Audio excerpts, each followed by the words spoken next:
Vamos ao debate, então. Dessa vez, eu começo com a Samanta. Essa suspensão violaria o Estatuto do Desarmamento, Samanta?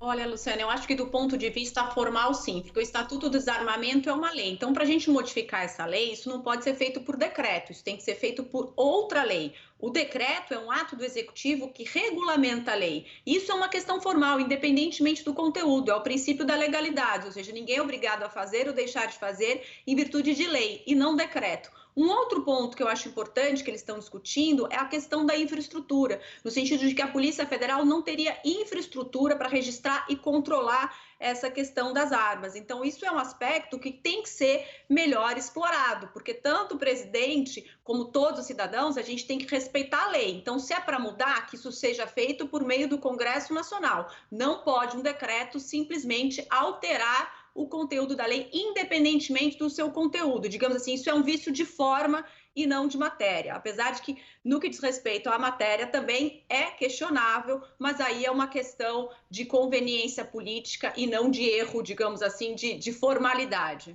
Gabi?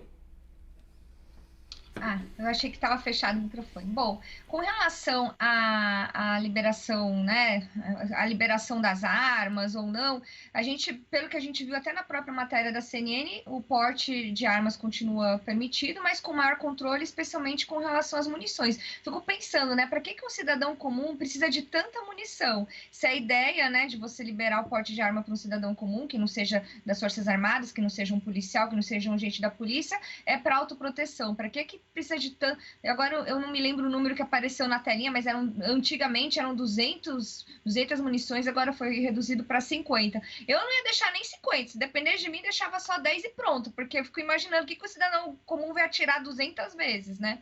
Mas tudo bem, só queria fazer esse comentário um pouco fora aí da pergunta, Lu. Mas vamos lá, o que diz o Estatuto do Desarmamento? Que a gente precisa ter um cadastro único de registro de armas e munição, que já é hoje o Sinarme, que pertence à Polícia Federal, o registro é feito na Polícia Federal. O Sigma seria utilizado pelo Exército para fiscalização, para cadastrar também armas que são de controle restrito, por exemplo, um carro blindado, vai que alguém faz um tanque de guerra com a blindagem, né, para evitar esse tipo de coisa, ou um canhão, ou um fuzil, algo muito restrito. Mas a Polícia Federal, mesmo assim, em tese, precisa ter o controle de todo esse armamento. Nada impede que a polícia, que o Exército mantenha o Sigma, mas o Sinarme precisa ter o cadastro de tudo, para que a gente possa ter um controle maior, até porque, ao contrário do que esses deputados estão alegando, que a Polícia Federal não tem estrutura, existe uma auditoria do próprio Tribunal de Contas da União, dando conta de que o Exército não tem estrutura para fiscalização, que o Exército, em 2021 e 2022, não fez a fiscalização adequada dos CACs, não prestou informações, não encaminhou para a polícia, né? Porque, em tese, eles fazem a fiscalização, abrem um processo administrativo e tem que imediatamente notificar a Polícia Federal. E eles não têm feito isso. E isso está no relatório do Tribunal de Contas da União, não sou eu que estou falando. Então, eu acho que é o contrário que aconteceu. E mais, na Polícia Federal, existe aí mais de 1.000 pessoas que prestaram concurso, que estão aguardando serem convocadas, há vagas abertas, há concurso que foi realizado, pessoas aguardando serem convocadas, então existe a possibilidade de você suprir eventual ausência de pessoal preenchendo essas vagas que estão abertas. Então não tem justificativa para isso não estar no controle da Polícia Federal. Inclusive a gente já discutiu isso aqui no grande debate um tempo atrás, eu já tinha defendido que o controle total ficasse na Polícia Federal, porque ela que já faz o controle do porte e da posse de arma, ela só ampliaria para os CACs, e isso não impediria de ela manter um convênio com o Exército e com a Polícia com a Polícia Civil, desculpa. Sim. Polícia Federal manter um convênio com o Exército e com a Polícia Civil da forma como já está previsto no decreto. A gente vai ter que fazer um rapidíssimo intervalo agora. Na volta eu volto aqui com as respostas do Poit e do Tardelli sobre esse pedido aí de parlamentares para a suspensão do decreto do Lula que restringe as armas. A gente volta já já com isso.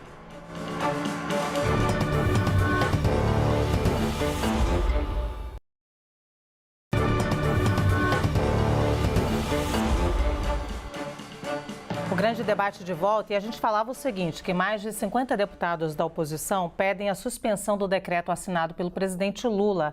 A proposta faz uma ampla restrição na circulação e no acesso às armas no país. Esse pedido foi registrado no sistema eletrônico da Câmara.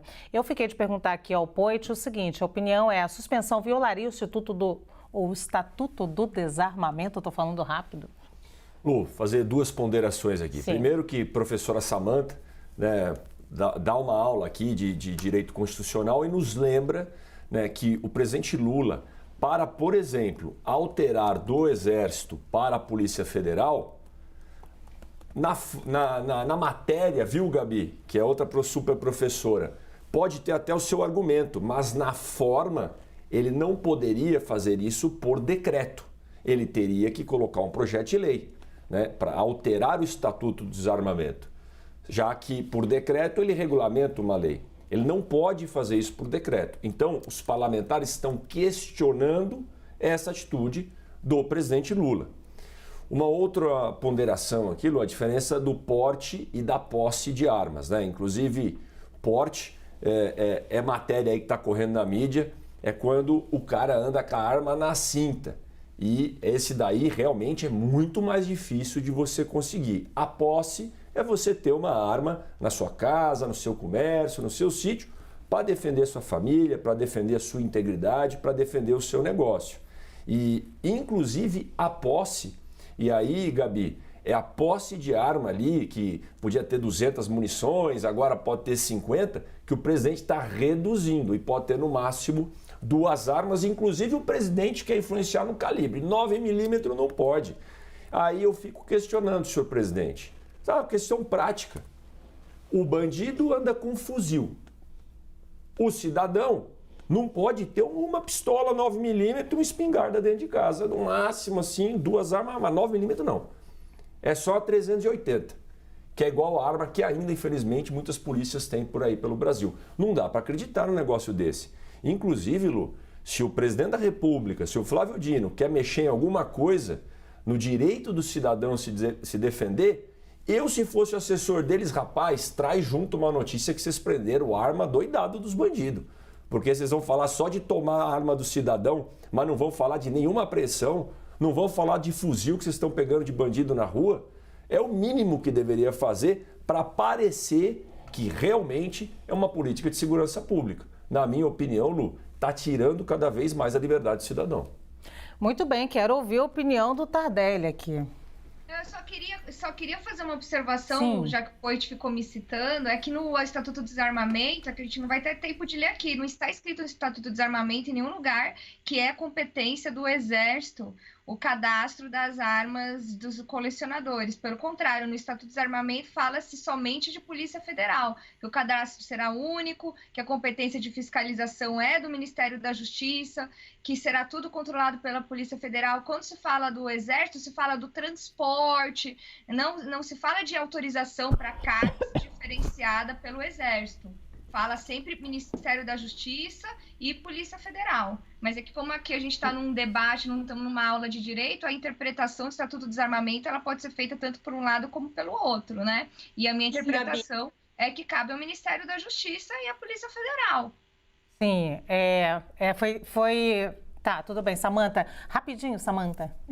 É que também no artigo 24 ele fala que a fiscalização caberia ao Exército. Então aí é que entra também a possibilidade de só ser feito por meio de lei e não de decreto. Mas isso juridicamente sempre discutível. Muito bem, vocês estavam muito bem aqui, felizes por esse grande encontro. No primeiro dia já começou todo mundo a discordar, Tardelli. Vai, a palavra final é sua hoje. Nossa, que responsa. Me sinto batendo um pênalti, assim, sabe? Com 80% de possibilidade de errar. Eu acredito a questão do decreto regulamentador da lei, ele tem uma finalidade orgânica. A lei cria as diretrizes gerais. O decreto vai dizer o seguinte: quantas munições você pode ter, quantas armas você pode ter, certo? E a questão toda é a questão da autoproteção de cada um de nós, o direito à autoproteção, etc. Com todo respeito ao meu querido Poit, eu acho um risco assim desmesurado estabelecer uma corrida armamentista com o crime. Não dá para você fazer uma corrida armamentista com o crime. Olha, ele tem uma 9mm, então eu vou dar para ele uma bazuca. Olha, o bandido tem uma bazuca, eu vou dar para ele um obus. Nós vamos chegar essa corrida não pode ser feita até em proteção à segurança do cidadão. Eu sou não sei se existe a palavra detestador, existe? Não sei se existe, mas eu odeio qualquer espécie de uso de relaxamento do dia de arma. Eu acho que o porte de arma, ele é um mal em si mesmo. As pessoas precisam entender, a arma não nos protege, a arma nos desprotege. Porque o delinquente, o bandido, vamos dizer assim, ele conta com o fator surpresa. Se ele marcasse comigo, olha, hoje, segunda-feira, 16 horas, Avenida Paulista, eu vou te assaltar, aí eu vou me preparando, entendeu? Sim. Mas ele não vai chegar com isso. Ele pode chegar com um canivete enferrujado e quebrado e tomar de mim a 9mm e me matar com ela. Sim. Certo? Aliás, o número de casos e situações em que isso ocorreu passa do extranumerário. Né? O que eu entendo é o seguinte, a redução não proibiu o porte de arma. Você pode ter arma. A declaração do Lula que o crime organizado está armado, isso quem me disse foram delegados do DEIC aqui de São Paulo, que nas buscas e apreensões, em situações de tráfico, em situações de crime, eles não mais se encontram armas ilegais. Elas desapareceram. São armas que foram compradas por essas pessoas. Foram compradas por essas pessoas que estão lá servindo o crime organizado. Acontecem algumas operações, a gente consegue dar notícia. O medo que tem a Polícia Civil hoje é encontrar resistência armada de armas lícitas, munição lícita, arma lícita. Você olha, está muito difícil. Sim. A liberação desmesurada que houve foi um dos gestos mais irresponsáveis do governo Bolsonaro. Se havia alguma absoluta inconsequência, foi essa. Porque nós sabemos que as nossas estruturas burocráticas não acompanharam essa liberação. Ele apertou um botão vermelho e acabou. Nós estamos tentando agora pegar de volta o frango pelas penas. Vai ser muito difícil. Vai ser muito difícil. A clandestinidade vai se instalar. O Bolsonaro, ele abriu um buraco do inferno com essa liberação de armas. Eu tenho todos os motivos, todos do mundo, para odiar isso. Arma só pode ter polícia. Nós não sabemos usar armas. Nós usamos armas para ameaçar nossos vizinhos, nossas mulheres, nossos filhos, para tornar o ambiente doméstico mais infernal do que já era. Sim, às vezes é o chamado que o Poit trouxe muito bem aqui, eu queria fazer um debate um dia com vocês só sobre isso, o cidadão de bem. O cidadão de bem. O cidadão de bem que às vezes comete aí o feminicídio, né, que ameaça a esposa, que ameaça o vizinho também muitas vezes, né, Poit? Então é muito complicado esse conceito. Eu devo ter feito uns 400 júris de cidadãos de bem. 500 de cidadãos de bem. A arma, ela é um mal, ela é uma coisa... A arma é o único, só me dá 15 segundos, é o único engenho humano feito para matar gente. A arma não serve para nada, só para matar gente. Você não conhece ninguém que acende churrasqueiro no tiro. Mas ela só serve para matar. Por que eu tenho medo daquele que está armado? Porque ele pode me matar. É só para isso que serve. É um engenho perfeito, é uma engenharia de alta resolutividade, é fantástico, a arma é leve, tem arma de porcelana, tem arma que passa tem arma que você joga para cima e ela não cai. Tardelli, só um comentário, tá, Lu? Como você disse que uma outra hora a gente precisa aprofundar os dados, a gente não pode, eu acho que falar também algumas coisas aqui, na CNN ainda, que a gente defende os fatos, de que as armas que estão nas mãos dos bandidos vêm do cidadão de bem ou de quem comprou essa arma. Né? Que essas armas não são contrabandeadas do Paraguai, que essas armas não são roubadas, às vezes, do próprio exército, da própria polícia. A gente não pode falar isso sem dado. Então tem que pegar dado e evidência. E outra coisa, esse é só um comentário. E o segundo comentário com dados e evidências, o número de crimes diminuiu durante o governo do presidente Bolsonaro. Não estou defendendo o Bolsonaro, não estou agora defendendo o armamento indistinto. Estou pegando dados e evidências. Então, só trazendo essa ponderação, Lu, porque eu acho que a gente pode ter opiniões diferentes. E, Tardelli, eu posso até me convencer de algum argumento ou de alguma posição colocada por você, pela Gabi, por exemplo, mas com dados e evidências, porque senão a gente traz uma emoção e traz uma opinião pessoal aqui para um negócio que é muito mais complexo e que envolve a segurança de uma sociedade que não está protegida pelo Estado, infelizmente, Tardelli. O Estado não protege a sociedade. É importante o ponto que o Poit trouxe, quando você falou assim, as armas que estão, e eu falei, algumas vezes a gente dá notícias, algumas operações.